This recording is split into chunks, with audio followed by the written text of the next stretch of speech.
How's it going, everybody, and welcome back to another edition of the Stupid Questions podcast. Today on the pod, we're going to be talking with Kylexandr Holin. You may know him as Organic Ironman or just Kyle for short on Instagram. He is the videographer behind Justin Riele's YouTube channel and is quite the athlete himself, soon to be new father, and just a really awesome, well-rounded guy who obviously has jumped on the pod to share his story with us. So thank you so much to Kyle for coming on. Without further ado, I want to introduce you to my man, Kylexandr Holin. Literally just like a couple of weeks ago, I ordered a big, I don't know, I forget how big it is, maybe like 30 inches, a big Stupid Questions thing that I'm going to stick up on the wall. So I'm so excited for that to get here. Yeah, it's going to be awesome. I was thinking about doing like some streaming or something, but then, so that's where we kind of got the idea, but then it just kind of like stuck and I love it. So yeah, that's cool. Where did you get yours? Etsy, I believe she got it through. So okay, I'll send you the link after this. Right on. Cool, man. Real quick before we get started, what is your last name? Holin. Holin, yeah. Oh, it says it there on the screen. You wrote it in there. Mm-hmm. Nice. Yeah, Kylexandr is my first real name. Kylexandr, nice. Yeah. Do you have any family members with that name in the past, or is it your parents got creative? Yeah, it's actually a funny story. So I tell this a lot in like sales calls, like sales meetings and things like that, because it's such a unique name. I'm told it's the only one in the world. So my dad has two brothers, Alex and Mitchell. Okay. And whenever they found out, my mom and dad found out that I was going to be a boy, my dad said, "Hey, let's name him after one of my brothers." And my mom said, "Great, yeah. Which one?" And my dad said Kyle, and my mom's like, "Who's Kyle?" So my uncle Alex, very successful, has been in Boeing for like 40 years, engineer. And then Mitchell was a little bit more outgoing, kind of a wild spirit. And when he left the house at 16, he actually started male dancing. He was a stripper, and his stage name was Kyle Lavender. My dad thought it'd be hilarious. So my mom said, absolutely no way. We're not naming him after Mitchell's stripper name.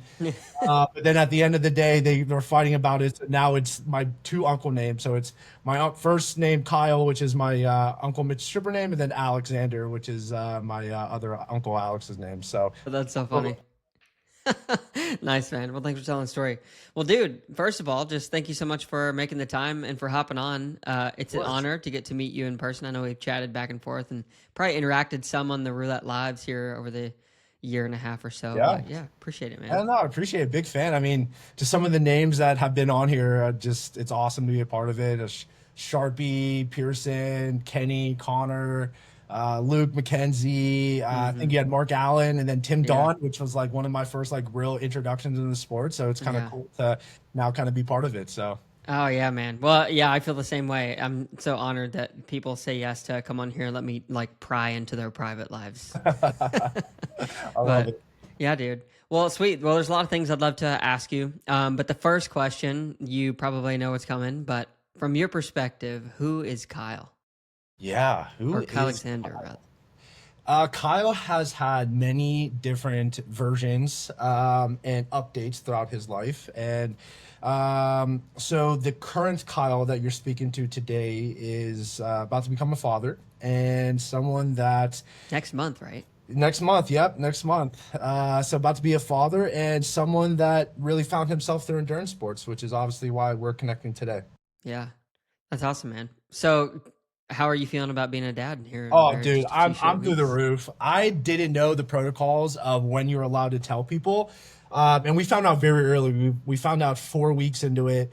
And I was so happy. Like, she was like kind of scared to tell me at first because I just started a new job. And, you know, a lot of things were changing in our lives. But like, I was so excited. And I was actually filming a video for Justin. And at the end of the video, I actually got it on live. I told him, I was like, hey, I have something to tell you, and I'm about to be a dad. So I got his live reaction like 4 weeks into it, and I went back to show my girlfriend, her name is Shay. I showed her the video, and she said, why did you tell him? I was like, I don't know. It's like my best friend. Why wouldn't I tell him? She was like, you're not allowed to tell anyone until like 12 weeks. So I tell people that story all the time just to show like how excited I actually am. So I couldn't wait to tell anyone. But after that, I kept it a secret until 12 weeks. And when we got that final ultrasound, and then I started telling everyone, obviously. Yeah. Oh, that's super exciting, man. I look forward to being a dad one day too. So I can only imagine what that feels like. But with the 12-week mark, when you officially like sit down and you get an ultrasound, How did that affect you in terms of just like making it a real thing? Yeah, man. I mean, seeing the actual like baby growing in there. Now, I'm not gonna lie. So a lot of the first ultrasounds, and now that I've gone through the process, I always thought those first ultrasounds were like super like detailed, and you could see the baby's face. All the no, dude, you're seeing like Check almost out the like this little splotch. fish. Yeah. So now every time I look at everyone's baby announcements, I always zoom in on the ultrasound to see if they had a good ultrasound technician. But actually, just seeing it, listening to the heartbeat, dude. I mean, it's unbelievable. I actually made a joke when the B was kind of doing the heart rate, and their baby heart rate sits at like 145, 155, somewhere around there. I was like, oh, she's just chilling in zone two, like Yeah. this month. Nobody had no idea what I was talking about, but it was just like a funny joke I told Shay. That's awesome, dude. Oh, man. Well, yeah, so your life's about to change in a big way then, come in a few weeks. Do you, yeah, I think so. I mean, everyone kind of talks about, oh, yes, it's definitely going to change, but I think I just, the partnership I have with Shay, I mean, we're amazing teammates. So I know it's going to be, pretty easy knowing that I have like a really strong teammate behind me. And obviously, yeah, I'll do anything I can for her. So yeah, we'll make it as easy as we can. So. yeah. Right on, man. So where are you from, dude? Yeah, so I'm actually originally from Pittsburgh, and then I East moved Coast. out to Vegas about a little over 3 years ago now. Okay. What caused you to move to Vegas? Yeah, I was working remotely. Pre-COVID, I was remote for a while, and I actually became an uncle. My sister lives out here. She moved out here about 8 years ago, and I would come out here pretty frequently, about 3, 4 times a year. And she made me an uncle, and I was doing like the FaceTime uncle thing, and he started to say my name, and I was just like, dude, and all Gotta day I get was there. just thinking about this kid, and I was like, all right, I just want to be close. And we didn't Mm, really have a real close knit family growing up, so I wanted to be like that present uncle. So I said, why stay in Pittsburgh? I have no family. Obviously, I had a lot of friends and a big network there, but I was comfortable enough to, make that jump. And I'm glad I did. yeah. Well, congrats, man. That's awesome. Family's super important. What was your childhood like then? It was rough. I mean, it was interesting. I am Filipino, and my mom's Filipino, my dad's Dutch. My dad was in the Navy, so that obviously equals that my mom was a Filipino nurse. So they met that way. And then I was born in Jacksonville, and then we lived in Belgium, Philippines, and then we moved to Pittsburgh. My dad was running the ROTC program at Carnegie Mellon. They separated shortly after we moved to Pittsburgh, so it was just me, my mom, and my sister for a while. Mm, So there's a lot of tough stuff that kind of comes in. There's a single parent household, so just trying to sure. become like the man of the house at 8 years old is Yeah. tough. And Mm, but I'm glad I wouldn't have it any other way. It definitely brought a lot of like traumas in my life, but now being able to like overcome that through whether that's therapy and now triathlon, I'm sort of glad that that was my story. So yeah. How old are you? I'm 33.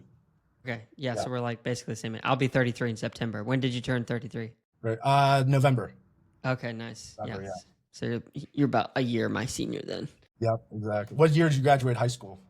So I graduated in when did I graduate? 2011. Okay, I was 2010. Yeah. I should have been 22, Yeah. but yeah, I was late. Where So are you originally from? What? yeah, so I grew up in, well, I was born in Brevard, North Carolina, which is like 20, 30 minutes outside of Asheville. Very much mountain town. Grew up there, and then in between North Carolina, ended up moving to Tennessee for college in 2011. Yeah, and then was there until last October. My wife and I decided to move to Northern California. Right, yeah. Yeah, we were like, let's pay more taxes. Let's go to California. What school in Tennessee? So I went to a college outside of Chattanooga, a private university called Southern Adventist University. Okay, cool. Yeah, You it's swim small. like a run there? No, I didn't, Yeah. dude. So, well, I take that back. I mean, so in college they had a triathlon, and I did a singular triathlon, and then I did it again, and that's actually how I like started spending time with my now wife. She like we were spending some time together working on a project at school, and then I told her about this triathlon coming up, and she was interested, and I was like, yeah, we're doing it. Oh, So no like way. that was the first time we actually trained for something. It was crazy, man, because I was looking at my Strava actually the other day, and we would go out for these like 5 a.m. bike rides with no lights on a busy road. I was like, why did we? I tried to kill her and me. It's crazy. That's Yeah, awesome, man. yeah. But so, dude, yeah, Filipino. I just have to tell you, I lived in the Philippines for a year No way. when I was in college in northern Luzon. On like, have you heard of Pagudpud? Yeah, Like, yeah, that's like Northern Islands, right? yeah. Northern Luzon, very tippy top, a little bit, maybe a little further west than just like straight up north. But Okay. yeah, gorgeous, gorgeous country, beautiful people.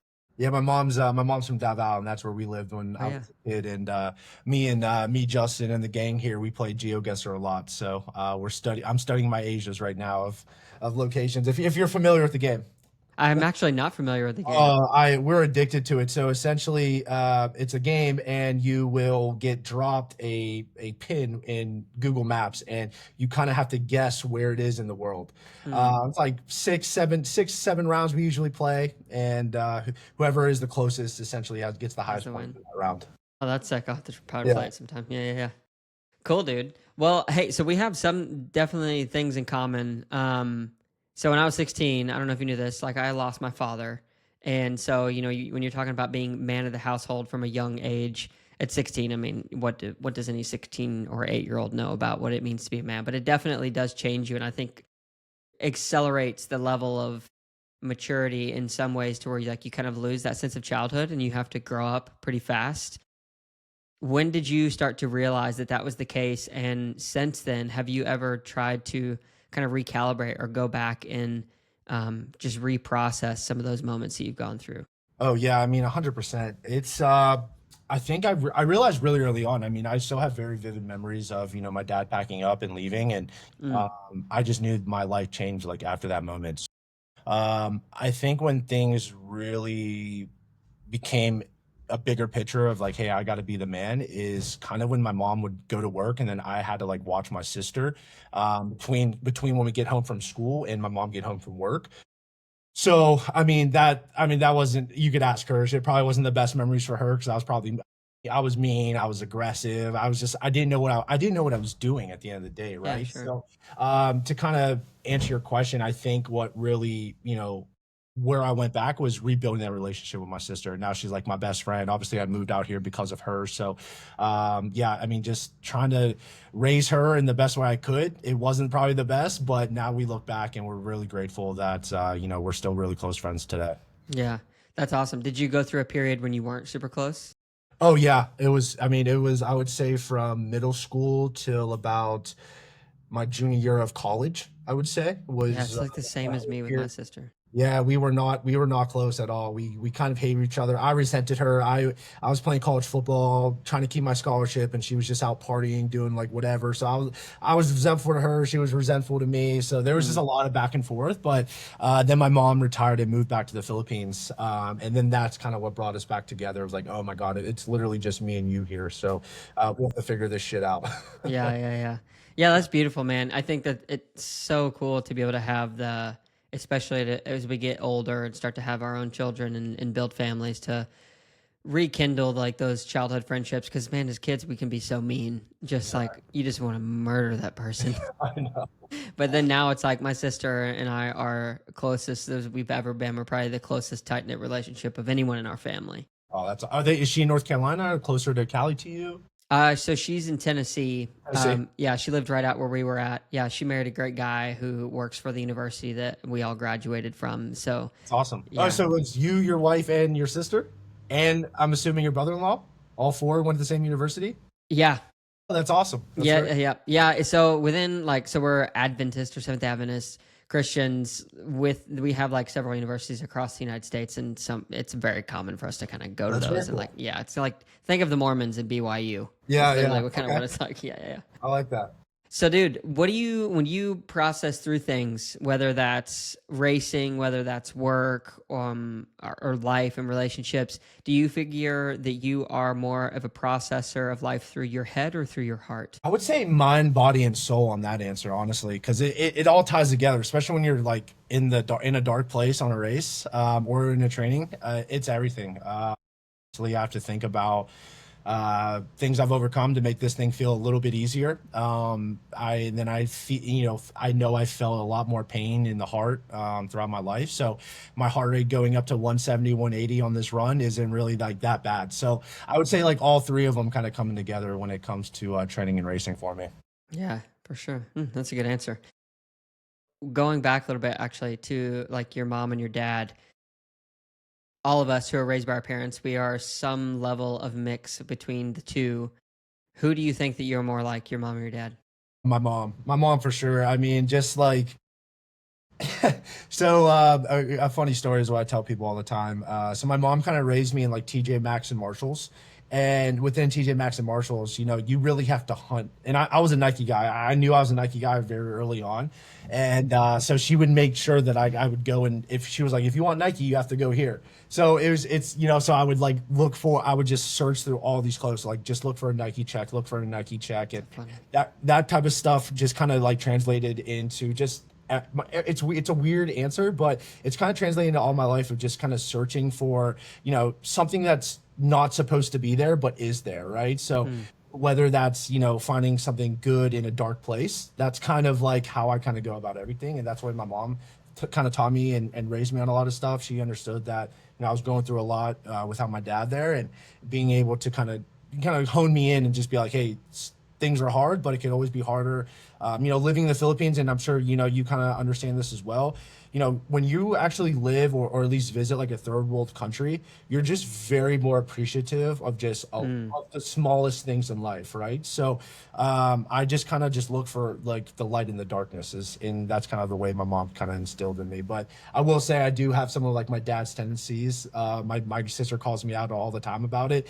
We always made fun of him growing up, and he loved bowling, was like his sport. I would definitely wouldn't say my athletics came from my dad's side at all, but he loved bowling, and we always made fun of him for so long. And now me and Justin in the summer months, we love to go bowl. Like that's our thing. So it's just like things like that. I am starting to become my dad in some aspects, but obviously a very different version. Yeah, for sure. No, there's a lot of beauty in that. Yeah, man, it took me up until like honestly about a year and a half ago now.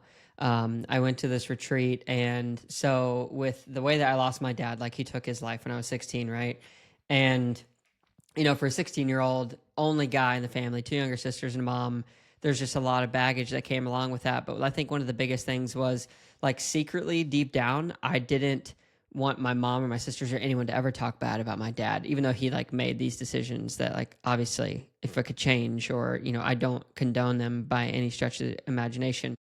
But for a while, like I held on to the fact like, oh, I need to be like him to some degree. But as I got a little bit older and calloused, I started to like really shun all of the character traits that I had that I think reflected him: love for music, artistry, like painting, drawing type of stuff, just the creative sides. And I kind of pushed that away and tried to disassociate from it. But when I went to this retreat, it really taught me through this exercise we did where I wrote down like all of the positives, all of the negatives of like my mom and my dad, and then circle the ones good and bad of what that I had kind of taken on or had become kind of a part of me. And for the longest time, I took the good and the bad aspects of like my dad and just kind of wrote them off. But in this instance, like I was to sit there and there was a person kind of holding space for me, and I was to like almost like thank my father for the good things that he gave to me. Dude, it broke me down. Yeah. I was bawling my eyes out, but it gave me the opportunity to realize like, wow, like even though some people do really terrible things, you can't throw away the good things that they did. Yeah. There's a lot to be thankful for. Yeah, 100%. And I think that's just really it's a form of therapy, right? That retreat that you went to. I mean, you weren't sitting there with just one person and just kind of talking about your feelings. Retreats for a lot of people is actually a little bit better than just like one-on-one situations.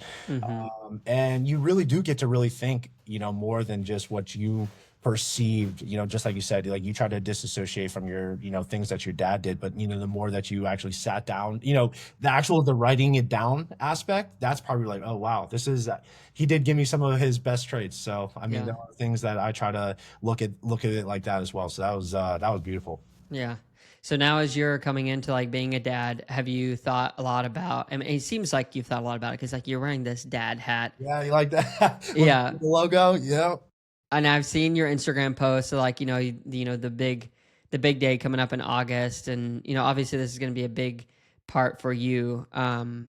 But have you done a lot of thinking about like what the kind of dad you want to be? Oh, I've been thinking about what kind of dad I wanted to be for years, way before I met Shay, way before, I got into any real serious relationship. I always knew that, I wanted to rewrite history and do it the right way, right? So I've always just tried to become the man that, I really thought should have been in my life. So, yeah, man, I've been thinking about for a long, long time. And now that it's like finally here, it's killing me because we're like a little over a month away, and I tell people all the time. I used to buy fake Jordans in high school. Whenever you'd buy fake Jordans in high school, they would come from China, and it would take like 3 to 6 weeks for them to come. And that's the period where I feel like I'm in. I'm like, I'm waiting so long for this shoe. But like, I just obviously it's not a fake pair of Jordans, but that feeling Yeah, that I got I you. got is like, wow, like it's finally here. Like I can't wait for that. And it's funny because Shay, she doesn't want me to like push her into like sports, athletics, things like that, which I definitely don't want to. I'll obviously very much encourage it, but I definitely don't want to like shove things down her throat, because I've also seen the other sides too of families and my friends that have had their dad in their lives, and they're shoving sports down their throat, and then Mm, eventually they just like fall out of hate love it. with it, right? Where I kind of fell in love with everything that I came in because I fell into it by myself. So I'm going to use those same type of tactics with her, and just whatever she kind of leans into, we'll go all in, just like I do on stuff. So Yeah. What's her name gonna be? Or are yeah, you we're allowed to gonna say? we're gonna name her Emry. Emrie. Emery. Nice. It's a Emry, beautiful yeah. name. Thank Yeah. you. So fast forward 25 years, she's married maybe or getting married soon. What kind of, if I was to ask her then, like, oh, what's your dad like? How do you want her to respond? Man, I just want to be that goofy dude that just loves to do hard stuff. Like that's why I want her to follow after me. Like, oh my God, my dad did this, my dad did, to the fact that it's just normal for her, right? So I just want her to be somebody that's I just want to be somebody for her that is protective of her. She feels very, very safe, and she feels real love around me, right? So a little bit on my sister's side, without having my dad there and having that like true dad love, she didn't really know what love was supposed to look like. Mm, So a lot of her relationships were very questionable. She put herself in some weird situations because she didn't know. And then once she found her husband today, she saw what real love was supposed to look like. But it took her a long time, a lot of trial and error. Where that's something that I don't want for Emry. I want her to know what love and self worth is real, what really mm. is. So that way, when it does come to the day that she gets married, she picked a guy not because of something that her dad didn't give her. It's something like that, what true love is supposed to feel like. Mm. I'm glad you said that, man, because I feel like there's a pandemic, an actual pandemic of like fatherlessness, Yeah. even with dads that are in the home, but like a dad who shows, like you're saying, through example. Like that's how we all learn how to be adults, right? But especially for girls, I feel like it's especially hard when they don't have a dad in the picture. Yeah, 100%. I want her to see. I come home from a bike ride and I go and kiss Shay and kiss her mom. I go and hug her mom all the time. Me Hmm. and her mom are laughing at stuff. Like I want her to see those things because I didn't get to see those things. And Yeah. myself, I didn't know what really love was too. I was trying to chase these things I was hearing in movies and songs. I didn't really know what Mm. love was either. So I just want to show her what true love is supposed to be like, and what true happiness is supposed to be like with another partner. Yeah. What happened in your life that started to give you the light and direction to look toward where like love actually is and what it should look like in a relationship? Yeah, I would say actually once my one of my best friends died growing up. We were high school friends. Oh, dude, I'm so sorry. And it was a really tough moment for me. It was around the time my mom was ready to start to retire and move back to the Philippines. My sister was getting ready to move to Vegas, and I just felt like very alone. Mm. And it put me in a really dark place. That was probably the most depressed I've ever felt in my life. I felt like I had no one, even though I still had like a really big group of friends, and I would see people every day, but just like that loss like really hit me, and I was really big. So like after college, I graduated in 2014. I was like climbing the corporate ladder, and within that corporate ladder, going to happy hours, you go on these lunches, you're drinking cigar bars. I was just a very unhealthy state. I was just digging a really big hole. I got up to like 330 pounds. Shoot, man. And then Matt, and then my that's who passed, my buddy Matt. And that it just kind of woke me up, like, dude, it's and it brought me in some pretty dark alleys to, very similar situations, Mm. of, the thoughts that your dad had. Yeah. That's pretty much Seriously. like where Yeah. I was in life. And it got to the point where it almost happened, and I actually looked at my dog Millie. I've had her. She's about to be 12. I've had her since college, and I looked over at her and I was just like, I don't think I could do this. So, I always tell people Millie's like saved my life. And from Mm. that day on, I got into the gym the next day and I started moving my body. And this is like a couple years before I really got into triathlon, but, I started moving my body again. I started to, train with one of my buddies. He played like in the CFL, and he would train me. We would just go back, do like college football drills because, football, I would say, is one of the only sports where when it's over, it's really over. Like, you're not just going to go pick up on a game, on a weekend with a couple guys to go play a game of football, right? Like, when the last time you put on that helmet is probably the last time you're ever going to put on the helmet. So, being able to like do the same type of drills and just kind of workouts that I was doing in college, like I was just feeling so much better about life, and then that just kept it just kept trickling down into where we are today. So I would say, losing my friend, going through that dark day, and then literally the next day getting into the gym is what Mm. really like turned the light on for me. Yeah. Wow, man. Yeah. So there's a lot to unpack there because I was looking at even an Instagram post that you shared with Shay, and she was doing a little monologue Yeah, yeah. about, when you're coming through, you didn't like your swim, you didn't like your bike, and you were kind of being hard on yourself. And she was going through just, I guess, bringing light to the fact that you had put in so much work for so many years to come to these moments. Yeah. So for you, as you started to step away from that lifestyle, trying to be obviously more healthy physically, but mentally, what were some of the trainings that you really did have to do to like get to where you wanted to go?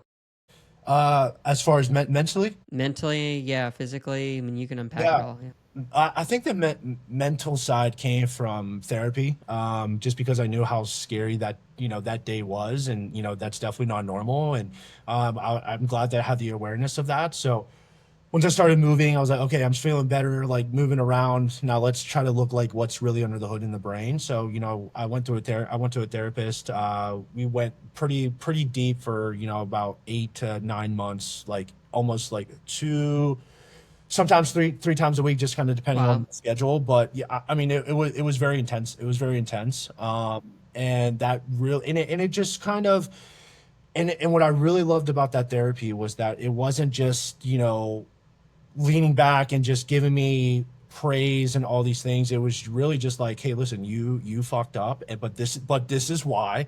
Now this is Mm. what it would look like when you do things the right way. So, she did a really good job of just like understanding me as a person, and I didn't really feel like I was just a client. And it was somebody that I actually felt really trustworthy, because I don't like things sugarcoated. Like, I want things raw, give me the truth right away. So the fact that she was talking to me just exactly how I needed to was something that really helped me mentally. And then honestly, the physical part of it as well, with the which is exercising, that also helps mentally too. I mean, you just get like such a better like clarity after like a workout. And then yeah, so I would say just between the therapy and then just getting my body moving again was something that really took me out of the darkness. Yeah, it's something I think that's so special as well about just kind of the crossover between therapy and endurance sport. So there's this process called like EMDR therapy. You ever heard of it? EDMR. Or EMDR? Yep. I can't remember what it stands for, but it has to do with bilateral stimulation. So like moving two sides of your body. Sometimes it can be done with like sounds and clicking, but basically you go do some type of an activity where you have that bilateral stimulation where the brain is firing left and right, and then Yeah. you can reprocess through memories. And for whatever reason, it kind of helps with the logical and the emotional sides of like getting to the root of what's going on, and then whatever kind of relation you need to draw or conclusion you need to draw internally to find peace with whatever the event or thing is that you've gone through. Triathlon like really helped with that because like I was held at gunpoint at one time, and it like messed me up, dude. And I went and did this therapy, and it was sitting in a chair, and there was this lady or this guy who was doing like the sound thing by both sides, or sometimes I held buzzers in each hand, kind of reprocessing this memory, trying to find peace with it. And I was like, it kind of clicked. I was like, oh, this is literally with triathlon. It's like I can be on my bike and pedaling for hours, so I should try to do this. And like literally, it became a time, especially like the long zone 2 rides when you don't have to focus on, keep the power or whatever as much. It became such a just an amazing form of being able to work through craziness. Yeah, I would say I felt that on my first run. I honestly picked up I picked up triathlon during COVID. I just went on a run. The whole city of Pittsburgh was shut down, so I was like, I'm gonna go for a run, and I felt that instantly, like afterwards, and then I was just hooked after that. I was obsessed after that first run. My first run was like 5.6 miles. I used to track it on like the Nike app. And I was just obsessed. I was like, I feel amazing. And then Yeah. just another drug. I just was like, oh, I'm addicted. I'm in. Yeah. Or did you ever have to like let go of other drugs? Did you No, have no, I never had like a drug problem. No, never. yeah. So talk to me It's about another drug of just like, wow, this yeah. feels good. This feels good. Yeah. Yeah. No, it totally does. And I've gone out on many a bike ride or run or a swim, like upset about something, and then you push really hard. And it's amazing how the spirit breaks after the body does. So if you can break the body, almost like breaking a horse, then like that's the world's problems don't ever seem as intense when you don't have the energy to waste on them. Yeah, exactly. And I was I've been dealing with I'm sure you saw I've been dealing with like a back injury since December. Yeah. And man, not being able to physically like move the way I'm used to, it was rough. I mean, work was a lot harder than it ever has Mm, been. And I was like, it's not like that the work picked up. It was just like now that I don't have this thing that make it feel a little bit easier, it's just like, whoa, something's off here. So yeah. yeah, man, being able to, really break down your body, it just translates to like every other bucket in my life for sure. Yeah. Yeah. What is the latest with your back? Yeah, it's good.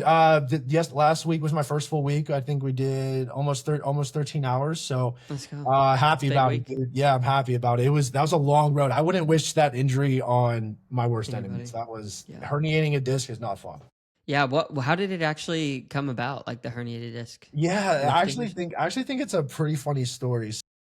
It was in December. We were going to Florida with my girlfriend's family for vacation, and we had an early flight. We were getting on the Uber at like 5:20, and I pulled her luggage. It was 30 pounds because we weigh our bags before every flight. And Hmm. I pulled her bag out of the Uber like this. I was like, oh, something's off. I was just in so much pain the whole flight down to Florida, like 11 out of 10 pain. Had to Oh, go to the dude. chiropractor like right after. It was a mess. But during that time, we were pregnant. We didn't know. And I think it's just like a weird sign of telling me to like kind of slow down, focus on Shay because her first trimester was like really rough. So I think it was like a sign from whatever anyone believes in. There's a sign from above that told me to like, hey, slow down. Let's focus on Shay Feel right it. now Yeah. because all she has been doing is focusing on you and your racing and building your brand. So Mm. let's focus on her and the baby right now. So I think that's why I think that's the best way I look at my injury. Like, yes, it sucked, but it also gave me a chance to like kind of slow down and Yeah. really focus that energy on Shay and the baby. Mm. Are you religious? So I grew up in Catholic, so I'm Filipino, right? So, I mean, I think outside of the actual Vatican City, there's the most like Catholics in In the the Philippines? country Yeah. of the Philippines. Yeah. Tim Tebow does a lot of retreats down there, in the Philippines. And, so I grew up in Catholic school. I did step away from the church once I got into college, even though I went to like a liberal arts Catholic university. I kind of just stepped away just because, it was shoved down my throat. It was just shoved down my throat. I was just like, this is the last thing I want to do on a Sunday. You Yeah. play in college, you play your games on Saturdays and then you go out Saturday night. So the last thing I want to do is go to church, Sunday Sunday morning. morning. Right. So I kind of stepped away from the church a little bit. So I would say I'm not as much religious as I am spiritual now. Just a lot of the things that I've experimented with, I just became a little bit more spiritual than religious. But a lot of the stuff that the church, indoctrinated in me still kind of holds today. Like I still, I still want to hold the door open for the old lady, the things like that. Right. So, Cultural stuff. I would say that, a lot of that stuff still is instilled in me. But as far as like actively going to church, that is something I do not do. Right. Yeah. But so your relationship or believing in God, like who is God to you? Man, who is God to me? God is the person that created all of this. You could look at God as a man, you could look at God as a woman, you could look at God as anything you want, in my opinion. Do I think it was a blonde haired, white guy in Jerusalem? I don't know. Like, as far as history, I do think there was a man named Jesus. But as far as like what the Bible's telling me, I'm not 100% like convinced about that. But I do know there's a higher being. There is somebody that created this. There's somebody that you feel it you feel that sometimes, right? There is something there. I just don't know if it is like the God that the Catholic Church like told me it Mm, was supposed to be, like in all of the textbooks and things like that. I don't think it's just that person. I mean, historically, a blonde-haired guy in Jerusalem just doesn't equal, right? So it's like things like that. So but no, I do think there's a higher power, and I do know that there's somebody much higher than us. yeah. Thanks for unpacking that. Do you think that well, let me ask you this. With like that relationship with God, or you said you sometimes you feel it, or what are some things that you've experienced that have just cemented in you that, like, yeah, there is a creator. I would say it's my like my angels, really. So like my grandfather, and then my best friend Matt. I mean, there's been times where like I felt them. Um, just there was a time when I actually, so where me and Justin met, it was actually at Upstart, and when I got that job, I went on a hike right after I got the offer, and I just like looked up and I just felt my grandfather, just like knowing that he was like super, super proud of me. Like I felt him there, and it's just like, good job. Like things like that. I really feel more of my angels than anything, because the people that I've lost, I feel like their souls like still kind Mm, of hold on to me, and like I feel those feelings. There's a lot of times where me and my friend Matt, me and him laughed at like very particular things, and there'll be things I'll see in my life where I'll laugh like really hard where I'm crying, that I mm, know the only other person that's gonna laugh that hard is Matt, and like sometimes I'm like I feel like he's sitting in the front seat with me, type of thing. mm, So I definitely feel my angels more than anything, for sure. yeah. So if you get the opportunity, or when you get the opportunity to like meet Matt again face to face, what is the first thing you think you'll say? Oh, dude, he's gonna say he's proud of me. I mean, I carry so in the back of my triathlon jersey, I put his name on there. I mean, everything that I do is because of him. Because I know how I that's when that was the moment I realized how fragile life was, and Mm, how, I'll never take a day for granted again after that. So, I know he was just gonna be proud of me. I mean, there's been times I was racing, where because I'm very close with his mom and dad still, and I tell them stories all the time. And there was a recent story, the second time I did Boulder 70.3, he was with me 1000%. Like I was on the bike just hammering it, and I was like, dude, he's with me right now. So things like that, man, I was just like, wow, it's just, I know he's gonna be proud of me. I mean, because I mean, where we grew up, I mean, I could have been just like him. I could have fallen into drugs, I could have fallen into a really bad, bad crew, and I probably wouldn't be here. So, once, he, chose the route that he did, during that time, I actually did separate, because, I was in college and I was trying to keep a scholarship, and I knew he was mm, going down a bad road, and that could have easily been me. So now that he's gone, I try to do my best to, really live for him and do everything in his honor, because, he taught me so much. And, I probably wouldn't be the same person I am today without him. And then obviously after his passing, I mean, I'm a very different guy after that, for sure. yeah, man. It is crazy how when we lose something or someone close to us, it just really underlines the fragility of life and how we can be here one moment and just be totally gone the next. I know, man. I take every day. Every day is just thankful, and just I'm happy every single day, because I could be dead. So that's the way I try to look at things. Yeah, for sure. So speaking of like friends and close friends, tell me about your relationship with Justin. Because for those who don't know, like, you obviously help him with his YouTube. You get to be obviously a very close friend and confidant. Like, how did you meet him? How did this whole thing kick off? Like, yeah. Yeah. So we were working at Upstart at the same time, and at Upstart, there was a Slack channel. There's a Slack channels for everything. And, these a lot of these large organizations, they try to bring people into these groups, and it's just like-minded people. And there was a channel on Slack called Fit Starters, and essentially it was just like a fitness channel for all the Upstarters, people that are just into fitness. And I was already about a year into racing when I joined Upstart, and Justin posted one of the days is like, hey, I'm doing an Ironman. I'm like, what? Who is this guy? So he's like, here's my tracking info. He sent like the Ironman tracking, like how to track him. So, I watch him like, oh my God, this dude just won. Like, who is it? Who is this guy? So like after that happened, I reached out to him. I was like, dude, you really just won that. Like, that's crazy. He goes, yeah, oh yeah, this is my second win. I'm like, what? So we started getting connected that way. And he was he was at a higher level than I was as far as positions. He was in marketing. I was on the recruiting side. And I was like, he's like younger than me. He's like a manager. I'm like, who is this guy? He's winning 70.3s. I'm like, who is this guy? I started chatting with him on Slack, and then I was asking, I was like, dude, can you be my mentor? Just kind of he was also in the company for about 2 years before I was, so he knew like the insides and outs. And obviously, I wanted to climb within the company, so I felt like this was somebody that could really understand me as an athlete, as well as someone that's working full time, and just how to kind of get to that next step. So I asked him to be my mentor. So we would have like bi-weekly meetings, just 30 minutes of just like talking about our lives, work, and just any questions that I had for him. And one of the second meetings, or one of the early meetings that we had, I told him, I was like, yeah, I'm actually moving to Vegas. He goes, dude, I live in Vegas. And I was like, I'm moving to this city called Henderson. He goes, I live in Henderson. I'm like, what? This is crazy. That's crazy. So eventually I moved out here, and then he invited me over to our swim. We have an awesome swim group here in Henderson. There's usually anywhere between about 4 to about 7 guys at any given day. And he just brought me under his wing, and he was just letting me swim with him. I was learning a lot. I was getting faster. I was like, this is awesome. And then during that time, obviously he was still racing. And then, I was looking at his results. He's doing really well. And then he was talking about going pro.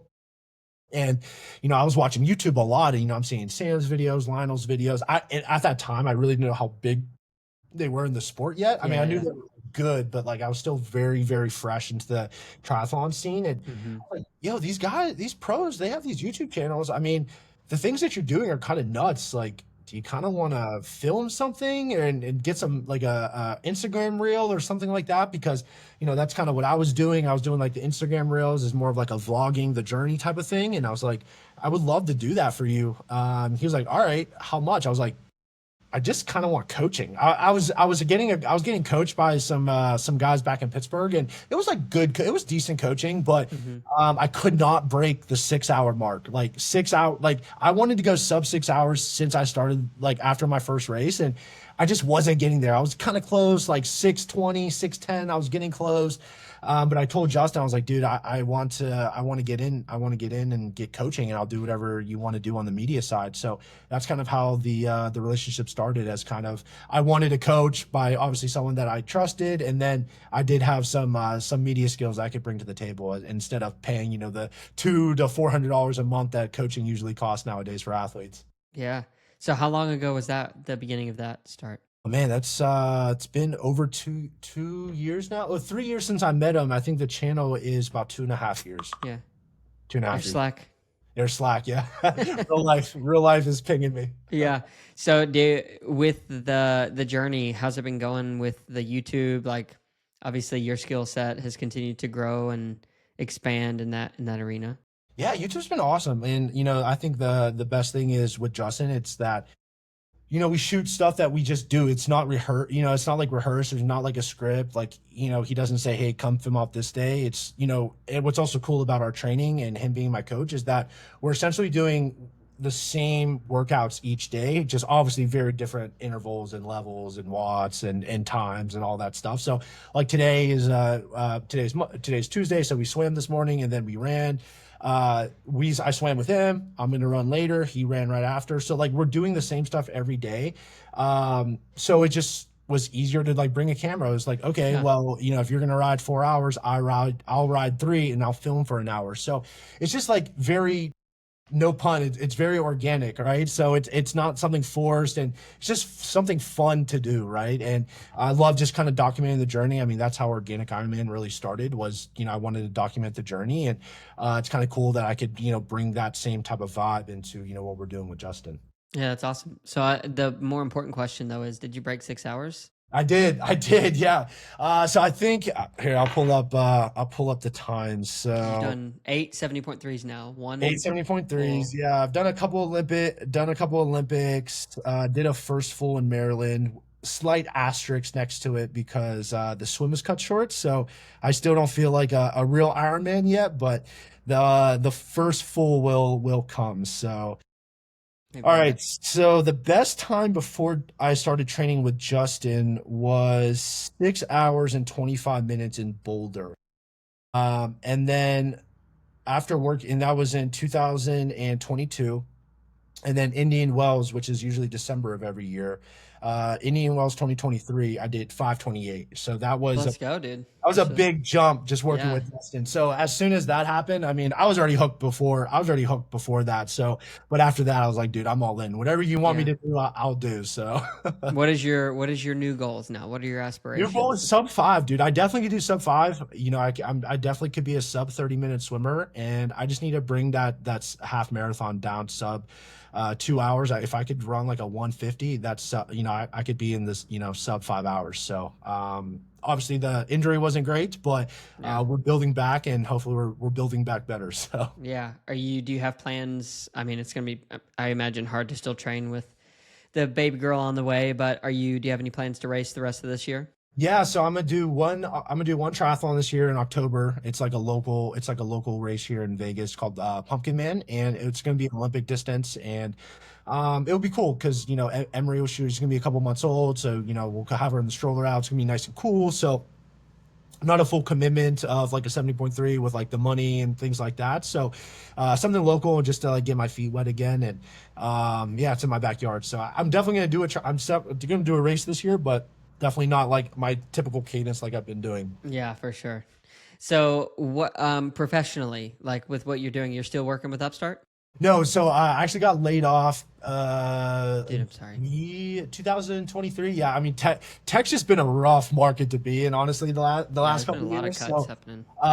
yeah, so I got laid off at Tech Systems, and then now I'm working for agency that essentially supports venture capital firms. And whenever those VCs invest in these startups, they could be anywhere from a two-person shop all the way up to like a 40 to 60-person shop, and they don't have what it takes to do true talent acquisition. So I kind of act as a internal recruiter for a lot of these startups. So I'm still in the tech space, but definitely not for startup anymore or Yeah. upstart. Do you like where you're at? Oh yeah, I love it. I mean, I love tech recruiting. It's a form of sales, but instead of like selling a product, I'm selling like, hey, do you want a 10% raise with some equity? Like, so it's a little bit easier, and Yeah. I just like having an impact on people's lives. I mean, there's been so many times where I place people, and they're like, dude, you completely changed my life. Like now, me and my wife could buy a house, and like all this stuff. So stuff like that. It's very meaningful work for sure. Mm. So if you were to fast forward your life, 15 years, 20 years, where do you think that you would want to be on all fronts, from professionally to getting your sub 4 Ironman to, or excuse me, 70.3? Yep, sub five. I love to be sub five. Honestly, 15 years from now, man, obviously I would love to just still be considered a cool dad from Emory. Hmm. And honestly, I would love to continue where I still love tech recruiting, whether that's going to be in-house or agency type of work. I love recruiting and having that impact on people. And I love tech. Tech's booming right now. So I love being a part of that. And as far as where I wanted to be with like Justin and where we're at, I would love it just to continue to grow. I mean, it's growing organically, again, no pun, but yeah, I just wanted to keep growing, and I'd really love like the now when I go to races, whether that's with him or without him, people just come up and like, dude, I love your work, like I love this video, it helped me do this, it helped me do that. So again, being having a more impact on people's lives is something that's just very meaningful for me. Yeah, that's super special, man. Well, yeah, you're definitely putting in the work. I mean, 2 years, continue to, if you continue to keep doing it, if there's one thing I've learned in this life, it's just that consistency ends up paying off and does amazing things. Like even the podcast, I've been doing it now for, I mean, yeah, it's been 2 years now, actually, like in a few days, I think. That's sweet. Happy But anniversary. yeah, thanks, man. Yeah, and it's been really fun. But even if I was to completely stop this tomorrow, in this, the number of people that I've gotten to meet one on one, it's just so cool to sit down for an hour or so with people and hear their backstories and the things that they've done. Because it's really given me a lot of perspective on how I just chew through just the thoughts in my own head, the different things that I've got going on. So I can only imagine that you've gotten to experience similar things with seeing more and more people and just the work that you do. Yeah, it's cool. It's we went from barely knowing each other to becoming really good friends, and now we're traveling the world together, which is really cool. I mean, we've been to some really cool places already, and I would love that to continue. So, I mean, it's funny. I see Talbot, going to Frankfurt Lionel. without Lionel there. I don't think I could do that. As far as a lot of other athletes have asked me like, hey, can you shoot this? You can shoot that. I was like, if like my schedule lines up, I will, and I'd be open to it. But I just like doing it for Justin because it's that organic feel. It's not something I have to script. It's just me and my buddy just essentially training together, and we're filming it. So Yeah. You ever think you could, or would you have any interest in ever turning that like side of your life into a business? I can see it. I mean, the jump from last year to this year is pretty significant. So, I mean, I think last year I only made about $1,000 net, just from everything that I was doing. But this year it's a lot more than that. So it's kind of cool to kind of see it growing. And, but again, what's really cool is that, he has a full-time job that pays the bills. I have a full-time job that pays the bills, and triathlon is just a fun hobby that we get to do. So it's not like we have to, make this thing work for us to, feed our families. Our families are fed, and essentially our families are just mad that we hang out so much and talk to each other so much. So it's more or less just like let this thing grow and see where it comes. But yeah, right now it's really just like small incremental goals of we want to get to like 5K on YouTube. We want to get 5K on Instagram. He already hit that very early on. I think Oceanside kind of helped with that a little bit on that fast bike split. But just setting these like small incremental goals that are very achievable, and then continue to build on that each year, is where the real growth is going to come. So I'm really excited to see what 15 years. I don't know if Justin will still be racing pro in 15 years, but after 15 years and whenever his racing is done, at least the fact that we still had an impact on people's lives, especially on the amateur side, right? We see a lot more of the amateurs reaching out to us and asking us questions, and a lot of his questions and answers really always tie back into the amateur side, because we know that's where most of the target audience is, and being able to impact these people's lives in a positive way is like very meaningful for both of us. So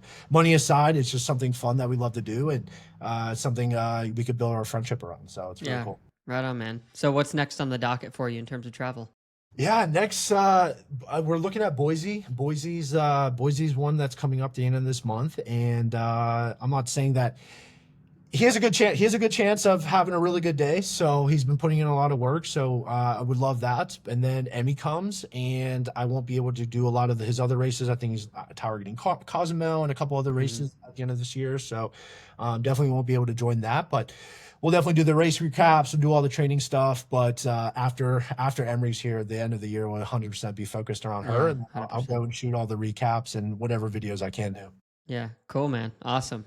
Well, dude, thank you so much for taking the time. Let me jump into your life story and everything that you've got going on. It's been fun to see the trajectory, obviously, from your past perspective and where you're going into the future. I wish you all the best, of course, and especially with being a dad, that number one thing. Yeah, man. Super exciting times to be alive. But yeah, thank you so much for being on, man.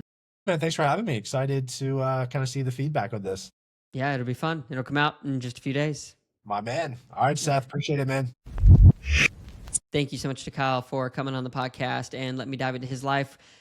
Really amazing to see him come through such a depressive state, overcome the things that he has overcome, and to just now become a father in the best way possible is such a cool journey, one that I look forward to jumping on the train of here in the future before too long. But make sure to go check out Justin's YouTube channel so you can support those guys. Give them both a follow on Instagram and YouTube. I'll link them in the show note descriptions. Also, check out the other show note descriptions for the Stupid Question Socks if you want to help support the podcast there. And if you are listening on Spotify or Apple Podcasts, if you could comment, review, leave a like if you can do that, or a follow on those platforms, that really helps. And if you're on YouTube, you know the drill. Like, comment, subscribe, leave a notification. What am I saying? Hit the notification bell. Those things really continue to help grow this podcast. Thank you guys so much for being here, and I will catch you in the next one. Peace.